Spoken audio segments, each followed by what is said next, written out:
शहर की प्रतिष्ठित और पॉस एनआरआई हाउसिंग के रेजिडेंट एसोसिएशन पर लाखों रुपए गबन का आरोप। कोर्ट ने दिया पदाधिकारियों पर मुकदमा दर्ज करने का आदेश। प्रशासन ने भी बैठाया रिसीवर।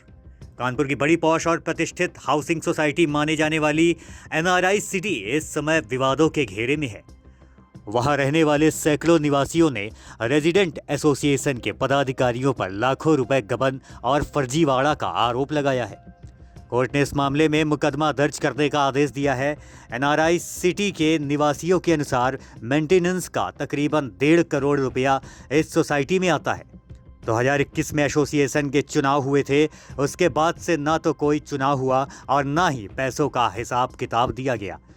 आरोप है कि पदाधिकारियों ने फर्जी दस्तावेज लगाकर चुनाव में खुद को विजयी घोषित कर दिया और लाखों रुपए का गबन कर लिया। इस मामले में जब पुलिस ने एफआईआर दर्ज नहीं की तो निवासियों ने कोर्ट का सहारा लिया, जहां MM3 की कोर्ट ने सभी के खिलाफ मुकदमा लिखने का आदेश दिया। इसके साथ ही SDM द्वारा रिसीवर भी नियुक्त कर दिया गया। ये एनआरआई हाइट्स एंड रेजिडेंस, आपने भी सुना होगा, आज़ाद नगर में एक रेजिडेंशियल एरिया है, बहुत बड़ा और पॉश इलाका है। वहाँ पे लगभग 300 लोग, 300 परिवार अभी रह रहे हैं।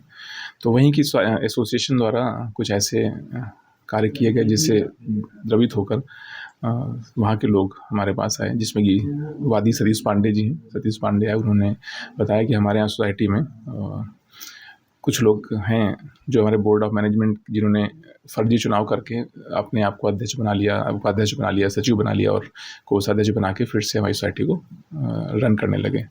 जब हम लोग उन्होंने ये भी बताया कि जब मालूम चला कि ऐसी कोई चुनाव हुआ नहीं और चिटफंड रजिस्ट्रार के यहाँ सारे पेपर भेज दिए गए कि यहाँ चुनाव हो गया, तब इन्होंने तहकीकात की। तो इन्होंने ऑब्जेक्शन किया और सतीश पांडे जी ने भी ऑब्जेक्शन किया और उसके साथ साथ एनआरआई के लगभग 250 लोगों ने ऑब्जेक्शन किया। फिर उन्होंने एसडीएम कानपुर सदर के यहाँ एक वाद लेकर आए, फाइल किया, जहाँ पे 250 लोगों ने अपनी सहमति दी और वहाँ पे सिग्नेचर किए और केस फाइल हुआ और वहाँ एसडीएम ने उसको रोकते हुए एक रिसीवर अपॉइंट कर दिया।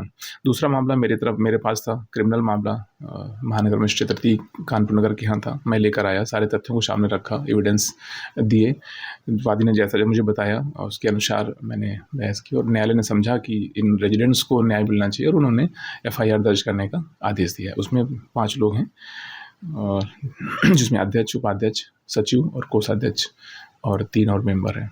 कितने रुपए का गबन का ये पूरा मामला लग रहा है, फर्जीवाड़ा लग रहा है? मुझे तो जो वादी सतीश पांडे जी हैं, उन्होंने मुझे बताया कि लगभग 20 लाख के आसपास का 1 साल में गबन है और ये पुनः फिर से बना लिया है ताकि आगे और ऐसे ही गबन करते रहें।